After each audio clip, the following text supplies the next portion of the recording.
sa akin. Okay. Sabi niya, yung sayo. Sabi niya gano'n. Kasi sabi ko, yung sayo na lang. Di, mas maganda siya. Matalino yung sayo. Gumagano siya lagi.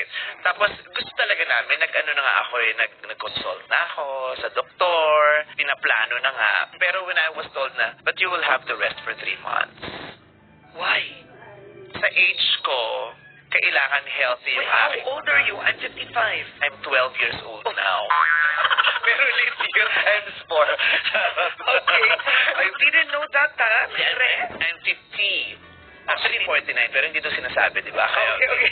yung ganun. 58 na lang. Sige. Yung ganun. Kung stressed daw ako, hindi daw healthy yung mga ano ko, yung sperm. Yes. So, para makasiguro kang healthy yan, yung maiipon natin na healthy, kailangan masaya yung utak mo, relaxed ka.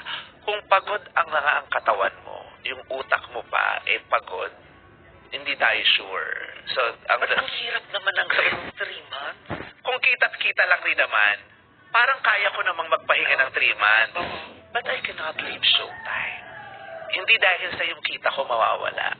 Yung laging, hindi naman sa pagmamayabang, pero yung sa sobrang pagmamahal ko sa Showtime, parang, what's going to happen to Showtime if I'm not there for 3 months?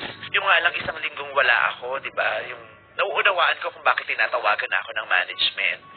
Nauunawaan ko kung bakit yung mga tao rin nag-tweet na nasan ka na, hindi ka, ayaw naming manood pag wala ka. Na-appreciate ko naman yun. Pero sa sobrang pagmamahal ko din dun sa pamilyang yun, ang hirap silang iwanan. Yeah. Hindi nila kasalanan na. Kasalanan ko to, sa akin yun, na parang, grabe ko silang mahal, yung parang masistress ako.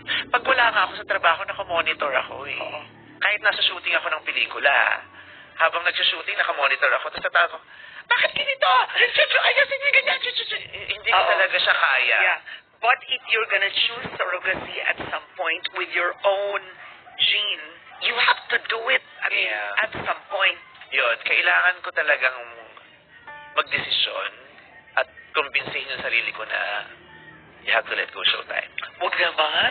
Baka naman For 3 months. Baka naman di kailangan 3 months. Yun na, hindi ko alam. Kailang, bago ko sigawin yun, 3 months akong rest, tapos tsaka nila ako kukunan. Yeah. Para healthy. Tapos every now and then, kailangan kong bumalik-balik doon. Kaya kailangan makadiscovery ako ng... Nagdidiscovery kasi ako ng mga pwedeng sumama sa Showtime na yung parang kahit wala ako, yung... Yeah. Because it's nice to have kids too. I mean, Yeah, you're yeah. happy without it, but you want. I want kids. It's Because nice I na love little kids. nice gandas there. Yeah. Gusto kong magmahal ng bata. Gusto kong yumakap ng bata.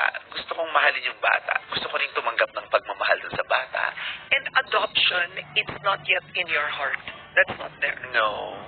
Okay lang din naman. Mas gusto ko lang yung akin.